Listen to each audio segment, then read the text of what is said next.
एक छोटा सा बालक था जिसका नाम था सुधनवा। उन्होंने एक छोटा सा एक संकल्प लिया कि भाई भगवान का दर्शन मुझे प्राप्त करना है, पर किसी भी उपाय से भगवान का दर्शन ही नहीं होता था। मन में भाव था कि संकल्प ले लिया है मैंने भगवान के दर्शन का, भगवान को पा लेना चाहता हूँ, भगवान को देख लेना चाहता हूँ, भगवान की प्राप्ति, भगवान के चरणों में मन का समर्पण करना चाहता हूँ, बस एक बार भगवान का दर्शन हो जाए। पर किसी उपाय से भगवान का दर्शन नहीं होता था। तो जब पांडवों ने अश्वमेध यज्ञ किया, महाभारत के युद्ध के बाद, और अश्वमेध का घोड़ा छोड़ा, तो 7 वर्ष के बालक सुधनवा ने उस अश्वमेध के घोड़े को रोक लिया। उसके पिता का नाम था सिखिध्वज। उसके पिता सिखिध्वज ने कहा कि बेटा ये क्या करते हो? महाभारत युद्ध के विजेता पांडवों के घोड़े को पकड़ लिया है, परिणाम जानते हो? युद्ध करने अगर उनसे जाओगे हाथ कुछ भी नहीं लगेगा, हम सबको अपने प्राण गंवाने पड़ेंगे, भलाई इसी में है कि जाके घोड़ा लौटा दो। पिताजी से सिखिध्वज ने कहा आप घबराइए मत पिताजी, मैंने अगर घोड़ा पकड़ा है तो कुछ सोचकर ही पकड़ा होगा, और आप मुझ पर भरोसा कीजिए। पिता फिर समझाते हैं हम तो 7 ही लोग हैं, एक तुम हो, एक मैं हूं, और 2 हमारे सैनिक हैं, 3 हमारे सैनिक हैं, और 2 हमारे पंडित हैं, शंख और लिखित। 7 लोग मिलकर क्या हम महाभारत के युद्ध के विजेता पांडवों को हरा पाएंगे? अगर युद्ध करना पड़ा, घोड़ा नहीं लौटाओगे तो युद्ध करना पड़ेगा, तो क्या हम 7 लोग मुकाबला कर पाएंगे? पल भर में उनके सामने टिक नहीं पाएंगे। लेकिन मन का संकल्प था, और उस संकल्प शक्ति के सहारे सुधनवा ने घोड़ा नहीं लौटाया। शंख और लिखित के मन में डर था, पिता के मन में भी डर है, पर पुत्र के वचनों पर विश्वास कर लिया। लेकिन शंख और लिखित जो 2 पंडित हैं, उनके मन में डर है, खामखा प्राण गंवाने पड़ेंगे। इतने बड़े महाभारत के विजेताओं के सामने हम जाएंगे, क्या टिक पाएंगे? पल भर में उनके बाण से हम धराशायी हो जाएंगे, और व्यर्थ में प्राण गंवाना ये तो मूर्खता है। तो उन्होंने क्या कहा कि भाई एक समय निर्धारित कर दिया। मालूम है सुधनवा भगवान के भक्त हैं, और सुधनवा को समय लगता है भजन में। एक समय निर्धारित कर दिया कि कल अगर तुम ठीक 10 बजे हमारे सामने उपस्थित नहीं होगे युद्ध में जाने के लिए, तो तुम्हारी परीक्षा लेंगे हम, और हम जो कहेंगे वो तुमको करना पड़ेगा। सुधनवा तैयार हो गया, और सुधनवा जब तैयार हुआ तो दूसरे दिन बिल्कुल वही हुआ जो शंख और लिखित चाहते थे। स्नान करके जब ध्यान लगा के बैठे सुधनवा, तो ध्यान में ऐसे निमग्न हो गए, ध्यान में ऐसे डूब गए कि समय का पता ही नहीं चला। समय निकल जाने के बाद जब युद्ध के मैदान में जहां पर शंख और लिखित ने बुलाया था, उस जगह पर पहुंचे तो परीक्षा की तैयारी हो गई थी। शंख और लिखित ने परीक्षा की तैयारी कर ली थी, और परीक्षा क्या थी कि एक बड़ी सी तेल की कढ़ाई चढ़ा दी थी आग के ऊपर में, भट्ठी पे तेल उबल रहा था, और कहा सुधनवा तुम्हारी परीक्षा ये है कि इस तेल की उबलती कढ़ाई में तुम्हें डूब कर निकलना होगा। जीवित निकलोगे तो तुम्हारे साथ युद्ध करने जाएंगे पांडवों से, और मृत्यु को प्राप्त हो जाओगे तो तुम्हारा घोड़ा क्षमा मांगकर पांडवों को लौटा देंगे। अब उबलते तेल से भला कौन बचे? कोई बच सकता है? सुधनवा ने तनिक भी चिंता नहीं की। जैसे ही कहा शंख और लिखित ने उबलते तेल में डूबना है, भगवान का नाम लिया, श्री कृष्ण गोविंद हरे मुरारी, हे नाथ नारायण वासुदेवा, भगवान का नाम लिया, और उबलती हुई तेल की कढ़ाई में ऐसे डूब गए जैसे कोई शीतल जल में डूबता है, और शीतल जल में डूब कर निकलता है, वैसे उबलते तेल की कढ़ाई में डूब कर सही सलामत निकल गए सुधनवा, केवल भगवान के नाम के सहारे। भगवान के नाम की ये महिमा है, भगवान के भक्ति का ये प्रताप है कि आग भी ठंडी हो जाती है, आग भी शीतल हो जाती है जब एक भक्त के शरीर का स्पर्श होता है अग्नि का। होलिका लेकर बैठी थी प्रहलाद को गोद में। तंत्र विद्या की स्वामिनी होलिका जलकर राख हो गई, पर अग्नि, वही अग्नि होलिका को जला देती है और वही अग्नि शीतल हो जाती है प्रहलाद के लिए।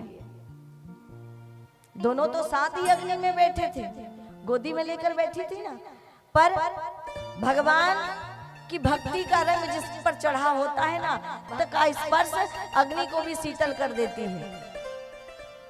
ये तेल शीतल जल जैसा हो गया सुधन्वा के लिए। शंख और लिखित को थोड़ा डाउट हुआ, थोड़ी शंका हुई, तेल गर्म है कि ऐसे ही बस उबलता हुआ दिख रहा है। एक नारियल फेंक के डाला और उबलते तेल से नारियल के 2 टुकड़े हुए, एक टुकड़ा जाके शंख के सिर पे लगा, दूसरा लिखित के सिर पे लगा, दोनों घायल हो गए। और अब कहा तुम तो रुको यहीं पर, मैं अकेले युद्ध में जाऊंगा। सामने 7 साल के बालक को देखकर अर्जुन को दया आ गई। अर्जुन ने कई प्रकार से समझाया, अरे छोटा सा बालक है, युद्ध करने की जिद छोड़ दे और घोड़ा लौटा दे, हम तुम्हें माफ कर देंगे।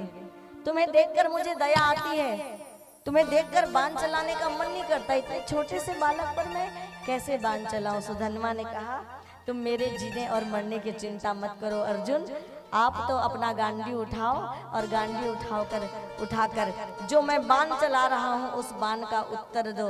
यकीन नहीं मानेंगे, जिन अर्जुन ने महाभारत को जीता था उस अर्जुन को 21 दिन तक सुधन्वा के बाण के उत्तर देने का अवसर नहीं मिला। 21 दिन तक अर्जुन सुधन्वा के बाण का उत्तर ही नहीं दे पाए। छोटा सा बालक समझ रहे थे अर्जुन, 21 दिन तक उत्तर देने का अवसर नहीं मिला। अंत में सुधन्वा ने कहा कि ऐसा है कि जिसके कारण से आपने महाभारत जीता था, आप पांडवों ने महाभारत नहीं जीता है, जिसके कारण से आपने महाभारत जीता था, जिसने आपको महाभारत जिताया है, उनको आप बुला कर लाइए। और तब भगवान श्री कृष्ण आए। भगवान श्री कृष्ण ने कहा कि 3 बाणों में फैसला होगा, और 3 बाणों में फैसले की बात तय हुई। तो एक तरफ सुधन्वा का बाण, दूसरी तरफ भगवान अर्जुन का बाण। अर्जुन के बाण में भगवान ने अपना पुण्य जोड़ा, कहा कि गज को ग्राह से बचाया था वो मेरा पुण्य अर्जुन की बाण के साथ जुड़े। सुधन्वा ने केवल इतना कहा कि मैंने अगर जीवन भर एक पत्नी व्रत धर्म का पालन किया है जीवन में, तो वो मेरा पुण्य मेरी बाण के साथ जोड़े। अर्जुन का बाण फिर धराशायी हो गया। भगवान ने फिर दूसरी बार अर्जुन के बाण के साथ अपना पुण्य जोड़ा, और अब की बार कौन सा पुण्य जोड़ा? भरे दरबार में जब द्रौपदी की लाज जा रही थी, तो द्रौपदी की लाज को बचाने के लिए जो मैंने चीर बढ़ाया था, वो चीर बढ़ाने का, एक स्त्री के लाज को बचाने का जो मेरा पुण्य है, वो अर्जुन की बाण के साथ जुड़े। भगवान ने अपना पुण्य अर्जुन की बाण के साथ जोड़ा। सुधन्वा ने केवल इतनी सी बात कही कि मैंने जीवन में नीति पूर्वक अर्थात ईमानदारी से धन कमाया हो, तो मेरा पुण्य मेरी बाण के साथ जुड़े। अर्जुन का बाण फिर धराशायी हो गया। ले तीसरा बाण, और जब तीसरा बाण अर्जुन ने अपने धनुष पे लगाया, भगवान ने इस बार सोचा अब की बार शायद अर्जुन को मैं बचा ना पाऊं। तो भगवान ने क्या किया कि मैं बार बार इस धरती के भार को उतारने के लिए, अधर्म को मिटाने के लिए बार बार इस धरती पर जन्म लेता हूँ। मेरे सभी जन्मों का पुण्य अर्जुन की बाण के साथ जुड़े। कोई छोटी मोटी बात है?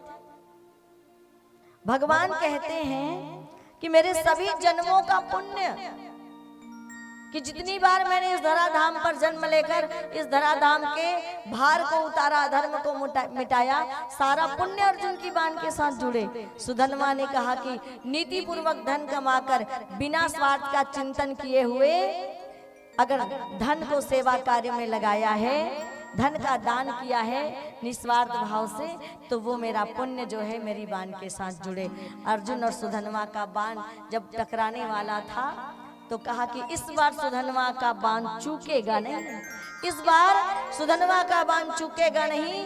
दूसरी बार तो बाजूबंद में लगा, कहीं मुकुट पे लगा, अब की बार शायद चूके ना सुधन्वा का बाण। और अर्जुन को ये बाण लग जाए। इसलिए भगवान ने क्या किया, भगवान ने सूक्ष्म रूप बनाया और अपना पुण्य ही नहीं बल्कि अपने आप को ही सूक्ष्म रूप बनाकर अर्जुन की बाण के नोक में प्रतिष्ठित कर लिया। भगवान स्वयं प्रतिष्ठित हो गए। और जैसे सुदामा ने देखा कि इस बार केवल भगवान का पुण्य नहीं है बाण में, इस बार तो स्वयं भगवान अर्जुन की बाण की नोक पर प्रतिष्ठित हो गए हैं, अर्जुन की बाण पर विराजमान हो गए हैं। और मैं कैसे भगवान का भक्त होकर भगवान के ऊपर बाण चला सकता हूँ, भगवान के ऊपर प्रहार कर सकता हूँ। वो एक पल मेरे लिए सौभाग्य का पल होगा कि ये लाइन ध्यान से सुनिएगा। सुदामा क्या कहता है कि वो एक पल मेरे लिए सौभाग्य का पल होगा कि जिस पल में स्वयं भगवान अर्जुन की बाण की नोक पर प्रतिष्ठित होकर मेरे मर्म स्थल पर आकर लगेंगे, मेरे हृदय पर आकर लगेंगे।